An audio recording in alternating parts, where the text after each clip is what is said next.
Good morning বন্ধুরা, সকাল সকাল চলে এসেছি রান্নাঘরে। এখানে আজকে মাছের ঝোল করব, ঝোল ঝাল যেটা খুশি বলতে পারেন।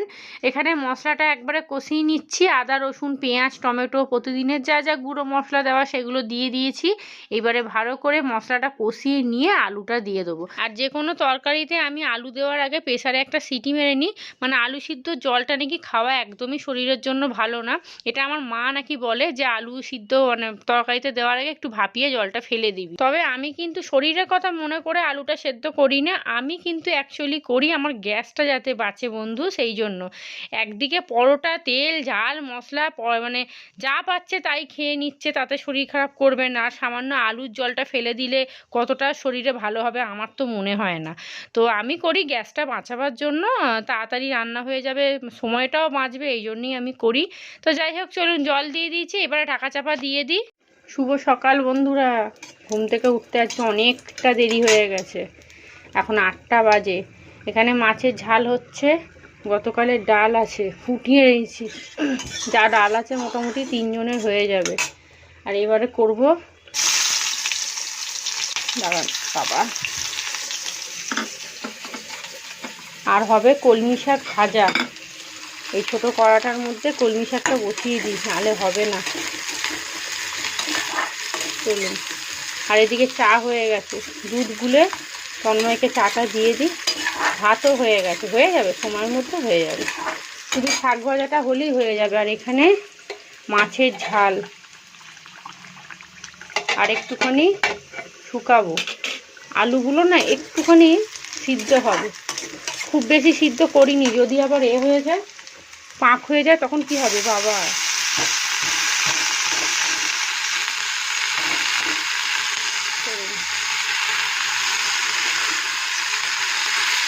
এই হলো মাছের ঝাল, অল্প করে একটু ধনেপাতা দিয়েছি। আর এই দেখুন এতগুলো কলমি শাক ভাজলাম, এইটুকু হয়েছে, সেখানে তন্ময়কে এতটা দিয়েছি।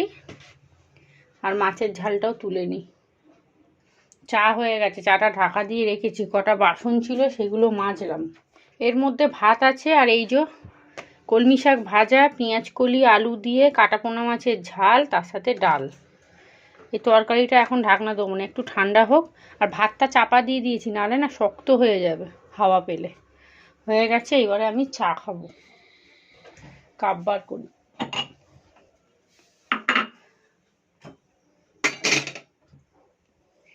আর গতকাল থেকে তো টিউশনদের এখন দুটোই ছুটি হয়ে যাচ্ছে, ওই জন্য রান্না বান্না সব করে নিচ্ছি।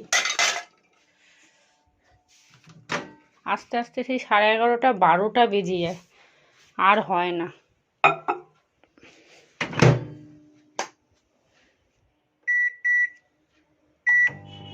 গুড মর্নিং বন্ধুরা, কেমন আছেন আপনারা সবাই? নিশ্চয়ই ভালো আছেন, আমিও ভালো আছি। আজ হলো বৃহস্পতিবার, ঘড়ির কাঁটা এখন 11:30 বাজতে যায়। এই সবে টিউশনকে স্কুলে দিয়ে আসলাম। আসার সময় বাজার দোকান কিচ্ছু করিনি, কারণ সবজিপাতি মোটামুটি আছে, পালং শাক বেগুন হ্যানা ত্যানা টুকটাক আছে, আর একটু ফুলকপিও আছে, পেঁয়াজ কলিও আছে। আর আসার সময় একটু আলু পেঁয়াজ নিয়ে আসলাম, আলু পেঁয়াজটা শেষ হয়ে গেছিলো। আদা রসুন অনেক নিয়ে এসেছিলাম, গতকাল না পরশু দিনকে আদা রসুন একবারে বেশি করে নিয়ে চলে এসেছি। আর মিক্সির না একটা বড় বাটি কিনতে হবে, যাতে একবারে 4-5 দিনের মতো মশলা করে রাখতে পারি। আর আমার তরকারি মানে জানেন তো, দেখতেই পাচ্ছেন আদা রসুন ছাড়া আমি তো রান্না করতেই পারি না। তো অনেকে দেখেছি মানে ওই পেঁয়াজ টমেটো দিয়ে মানে ওই গুঁড়ো মশলা দিয়ে রান্না করে ফেলে, আমি তো মশলা ছাড়া টমেটো ছাড়া রান্না করতেই পারি না। আমার যেন মনে হয় রান্নাটা ভালোই হবে না। যদি অন্য কেউ বলে না যে না না ভালো হয়েছে, হেভি খেতে হয়েছে রে, মশলা দিসনি তো কী হয়েছে, কিন্তু আমার মনকে আমি বোঝাতে পারবো না যে না ভালো হয়নি। আর ব্রেকফাস্ট বলতে একটু ভাত খেয়ে গেছিলাম, গতকালের ভাত ছিল ফ্রিজে, গরম করে একটুখানি মাছের ওই আলু তরকারি নিয়েই একটু ভাত খেয়ে গেছি। আর বিছানাপত্র গোছানো হয়ে গেছে, ঘরদোর মোছা হয়ে গেছে, রান্না হয়ে গেছে, আজকে সব কিছু করে নিয়েছি। 9টার সময় তিশানকে একটু দেখতে দিলাম, কার্টুন দেখছিল, ওই সুযোগে আমি ঘরটা ঝাঁট দিয়ে মুছে নিয়েছি। দুটো বাসি বিছানা তুলে নিলাম, খালি রান্নাঘরে এখন অনেক বাসন পড়ে আছে, সেগুলো মাজবো আর রান্নাঘরটা পরিষ্কার করব। ভাবছি আজকে না রান্নাঘরের কন্টেনারগুলো বার করে একটু মাজা ঘষা করে নিই। রোজ করব করে করাই হয় না, আজকে এই কাজটা করব। সময়ও আছে, এখন সব 11টা 20-25 হবে, আর ছুটি হবে তো প্রায় 2টো 1:30টার দিক করে বেরোবো। আর রান্নাবান্না বলতে দেখলেন তো এই মাছের ঝাল আর ডাল করেছি, আর তিশান তো ওই দিয়েই খাবে, কিন্তু মনে হচ্ছে একটু আলু ভাজতে হবে। কারণ ও আবার শাটিং মাছ খায় না। কি জ্বালায় পড়েছি বলুন তো এই বাবা ছেলেকে নিয়ে। তন্ময় তো খায় না, ওর জন্য পেটির মাছ নিয়ে এসেছি। আর তিশানের জন্য গতকাল পেটি পেলামই না, ছোট ছোট দুখানা পেটি পেয়েছি, আর একটা পেটি মাছ না তন্ময়কে দিলেও হবে না, মাছগুলো একটু ছোট ছোট, ওই জন্য দুখানা পেটি একসাথে দিয়ে দিয়েছি। তিশান স্কুলে যাওয়ার আগে বলে গেল, মা পরশু দিনের পমপ্লেট মাছটা আছে না, আমাকে দেবে। আমি বললাম শুধু মাছটাই তাহলে খাবি, সর্ষেটা একদম ফেলে দেবো। আর আজকে খেয়ে নিই, কারণ দুদিন হয়ে গেছে তো আর দেবো না। আর মাছটা ফেলতেও খুব গায়ে লাগছে জানেন। আর আমি যে খাবো, আমি তো খেয়ে সহ্যই করতে পারবো না। তিশান তবুও খেয়ে সহ্য করে নেবে, আমি তো সহ্য করতে পারবো না, সঙ্গে সঙ্গে পেটে ব্যথা বা বমি টমি হয়ে যাবে। তো সেই জন্য ওকে বলেছি তাহলে শুধু মাছটা খেয়ে নিবি, সর্ষেটা ফেলে দেবো। বলেছে ঠিক আছে।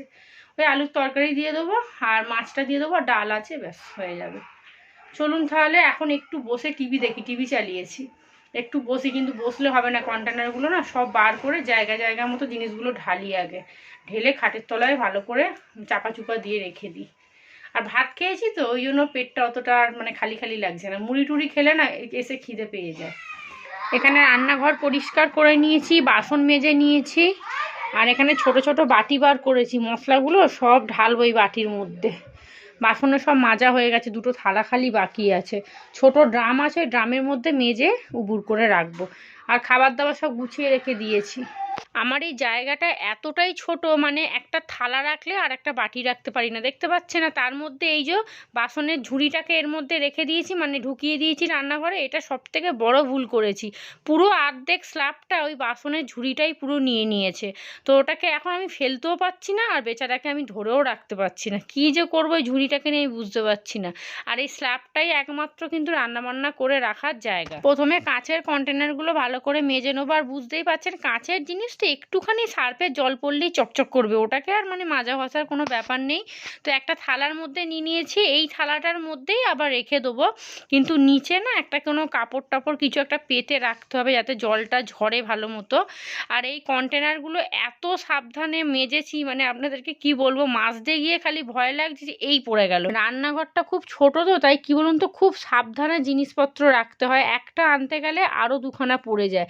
আর এই কাঁচের জিনিস তো মারাত্মক। যখন আমি কিনেছিলাম তখন আমার শাশুড়ি বলছিল, বাবা কাঁচের জিনিস কিনেছো, ও তো একটা ঠোকা লাগলে ঠুক করে ভেঙে যাবে। তখন আমি ভাবলাম যে কি জানি কদিন টিকবে।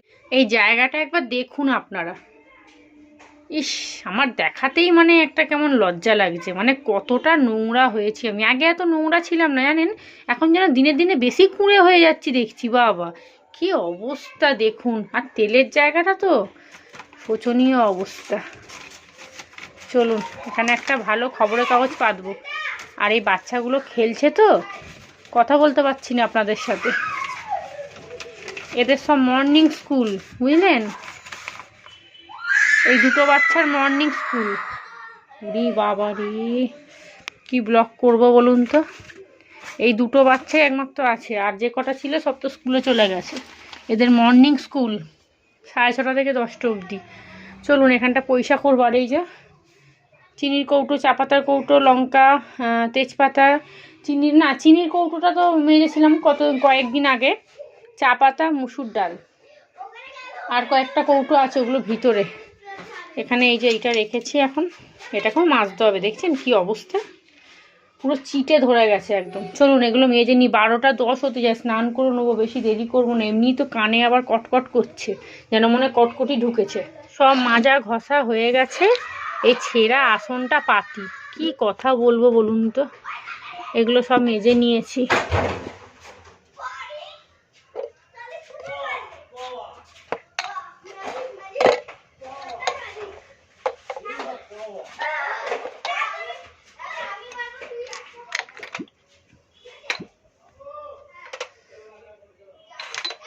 পড়িস না রে, একটাও পড়িস না, আমার কলিজাটা ভেঙে যাবে।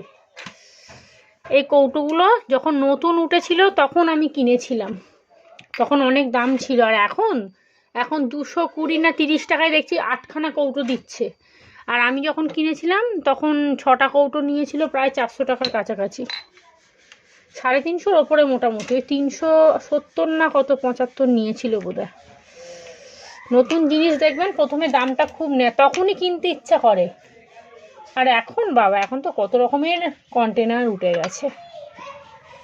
আগে আমার এত কৌটা কাউটি ছিলই না জানেন, যখন আমি ঘর ভাড়ায় ছিলাম। কিসে রাখতাম জানেন? ওই প্যাকেটের মধ্যে আনতাম হলুদ লঙ্কা, ওই প্যাকেটের মধ্যে, বাবা রে পড়িস না রে, ওই প্যাকেটের মধ্যেই রেখে দিতাম। একটা ছোট্ট গামলা মতো ছিল, ওই গামলায় প্যাকেটগুলো ধরে ধরে বসিয়ে রেখে দিতাম, কৌটো ছিল না। তখন আমাদের অবস্থা খুব শোচনীয়। তন্ময়ের মাইনেপত্র তখন সবে 5,000 টাকা। এইগুলো একেবারে মেজে নিয়েছি, এই দেখুন সব মেজে নিয়েছি। এরা এখন 1টা-1.5টা অবধি খেলবে জানেন। চলুন, হয়ে গেছে। আর এই যে তেল রাখার প্লেটটা, যা অবস্থা হয়েছিল বাবা, ব্যাস সব মেজে নিয়েছি। আর এই যে ছুরি, কাঁচি, চামচে সব এটার মধ্যে রেখেছি, এগুলো ঢাকা দিতে হবে। এগুলো এখন ঢাকা দেওয়া থাক। আর এই দেখুন এইটা তুলে দিয়েছি, তেল চিটে ভর্তি হয়ে গেছিলো, এইটুকু আর তুলতে পারিনি জানেন, উঠছেই না। আর দিয়ে ছুরি দিয়ে ঘষলে না কাঠটা নষ্ট হয়ে যাচ্ছে। ওই যেমন আগে আমি যেমন একটা পেতে দিতাম পর্দা মতো, ওই রকমই পাতবো। আর এখানে দেখুন মশলাগুলো সব এরমভাবে রেখেছি, একটা থালার মধ্যে চাপা দিয়ে রেখে দিই। চলুন, কারণ এখন ওটা ধরুন আজকে সারাদিন থাকবে, সেই কালকে হয়তো করব। আর এই দেখুন মৌরির কি অবস্থা দেখুন, দেখছেন সাদা হয়ে গেছে। কেন বলুন তো? ওই যে হাওয়া বাতাস ঢোকে না, বললাম না, বেশি এনে রাখলেই নষ্ট হয়ে যায়, ওই রকমই দশা। বাপ রে পড়িস না। আর এই কদিন আগে এই এতটার মতো 5 ফোড়ন প্রায় ফেলে দিয়েছি, পুরো একদম সাদা হয়ে ঘুম ধরে গেছে একদম। আবার এইটা নিয়ে এলাম, এইটুকু এসে 5 টাকার মাত্র, সেই ভ্যান থেকে নিয়েছিলাম, রামতলা গেছিলাম কানের সেই ড্রপ কিনতে। এ দেখুন এইটুকুই, আমাদের তো ব্যবহার খুব কম হয়, এইটুকুই এখনো পড়ে আছে। একটা বড় থালা চাপা দিয়ে দিই, এই প্লেটটা দিতেও গায়ে লাগছে, যদি ভেঙে টেঙে যায়। কথা বলতে দিচ্ছে না, আমি কি ব্লগ করব, কি চেঁচাচ্ছি। চলুন এটা নিচে, আই পড়িস না পড়িস না পড়িস না পড়িস না পড়িস না পড়িস না পড়িস না রে, এটা চাপা দেওয়া থাক। হ্যাঁ ব্যাস, এগুলো হচ্ছে আমার খাজানা, এগুলোতে কেউ হাত দেবে না। আর এটা এখানটা থাক, কারণ ভাত পাত খাবো তো।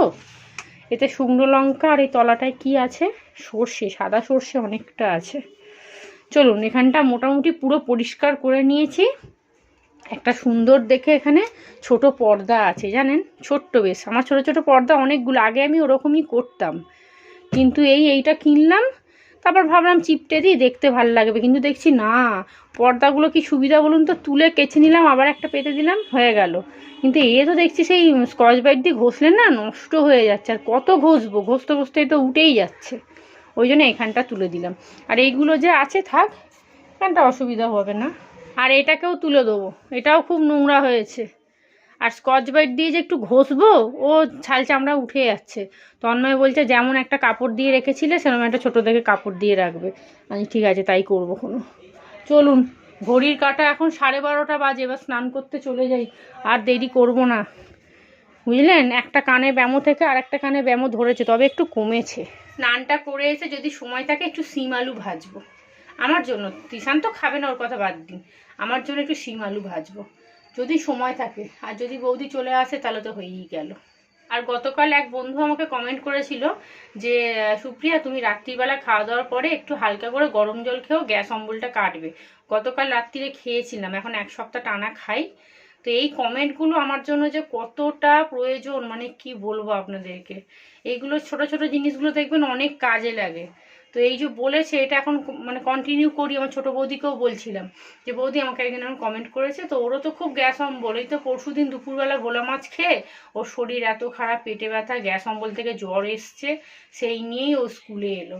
আমি বলছি তুমি একটু রাত্রিবেলা একটু গরম জল খাও, আমাকে একদিন কমেন্ট করেছিল, তো আমিও খাচ্ছি গতকাল থেকে। তখন বৌদি বলছে হ্যাঁ বোন, আমিও ফোনে দেখছিলাম গো, গরম জল নাকি খাওয়া খুব ভালো। তাহলে কোথা থেকে জানবো বলুন তো? সবসময় এগুলো মাথায় থাকে যে ফোনে সার্চ করে বার করব যে গরম জল খেলে গ্যাস অম্বল কাটে কিনা। এই ছোট ছোট কমেন্টগুলো সত্যি আমার মানে কি বলবো, এত দরকার, এত দরকার।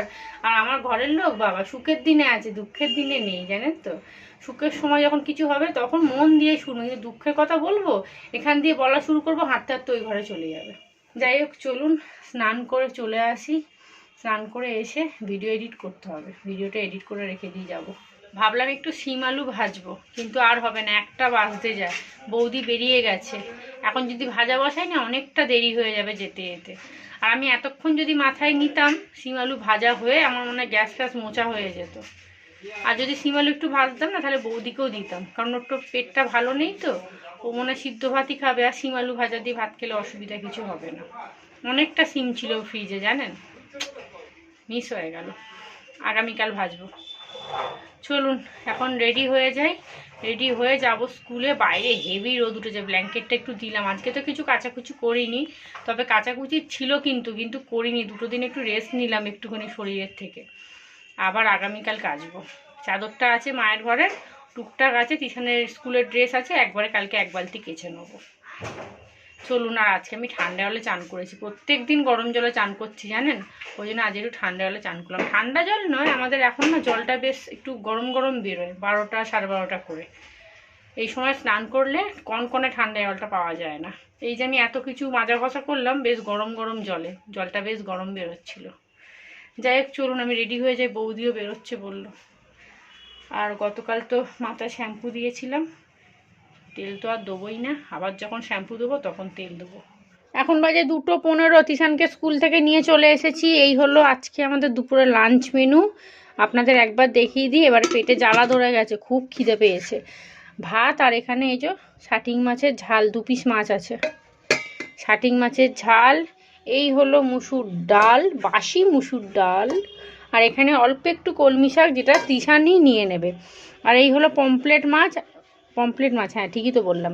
আর এটা হচ্ছে গতকালের ভাত আছে, তো এটা আমি গরম করে নিয়ে নেবো। তিশানকে এখান থেকে শুধু মাছটা তুলে দিয়ে দেবো, সর্ষেটা দেবো না, শুধু মাছটা দেবো, ও খেয়ে নেবে।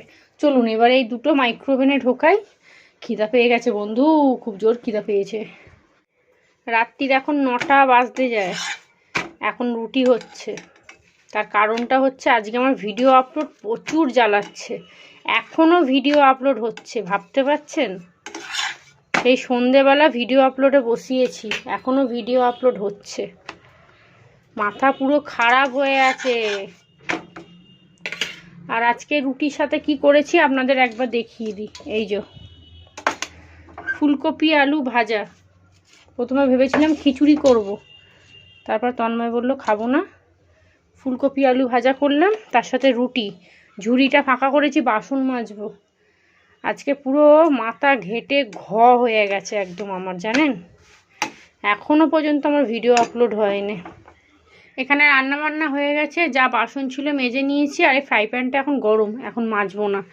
আর এই হলো রুটি, আর এখানে ফুলকপি আলু ভাজা মায়ের, তন্ময়ের আর তিশানের।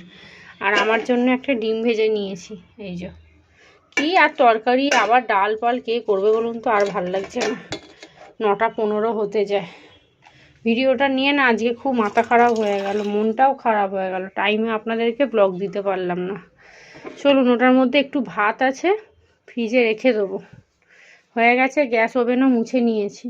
এখন বাজে রাত্রি 10:15, এখানে বিছানা করে নিয়েছি। আর এই দেখুন তিশানকে দেখুন, রুটির সাথে চিপসের প্যাকেট নিয়েছে, ওইটা ঢেলে বলছে রুটি দিয়ে খাবো। সন্ধ্যাবেলা কিনে নিয়ে এসেছিলো দুখানা, একটা খেয়েছে আর একটা বাকি ছিল, তো এখন ওইটাকে খাবে। আমি বলছি এগুলো খাচ্ছিস পেটে যন্ত্রণা হবে তো, কে শোনে বলুন তো? এও শোনে না, তন্ময়ও শোনে না, বলা বন্ধ করে দিয়েছি, দূর কে বলবে। আর এই দেখুন, আমাকে গতকাল এক বন্ধু কমেন্ট করেছিল যে গরম জল খাওয়ার জন্য, খাওয়া দাওয়ার পরে উষ্ণ একটু গরম জল করে নিয়েছি, খাওয়া দাওয়া হয়ে গেছে, এটাই এখন পেটে চালান করব। আর আপনাদেরকে তিশানের একটু হাতের লেখাটা দেখাই, আগামীকাল তো স্কুলে ওকে হাতের লেখাটা জমা দিতে হবে। আর এই যে লিখেছে, অনেকক্ষণ ধরে লিখেছে জানেন, হাতে বেচারার ব্যথা করছিল। তো চলুন তাহলে আজকের ব্লগটা এখানেই শেষ করছি। আপনারা সবাই ভালো থাকবেন, সুস্থ থাকবেন, সাবধানে থাকবেন। আমার চ্যানেলটা প্লিজ সাবস্ক্রাইব করুন, যারা ভিডিও দেখছেন, আমার ব্লগ দেখছেন, কেন সাবস্ক্রাইব করছেন না, প্লিজ সাবস্ক্রাইব করে দিন। তো চলুন, আপনারা সবাই ভালো থাকবেন, সুস্থ থাকবেন, দেখা হবে নতুন কোনো একটা ব্লগ নিয়ে।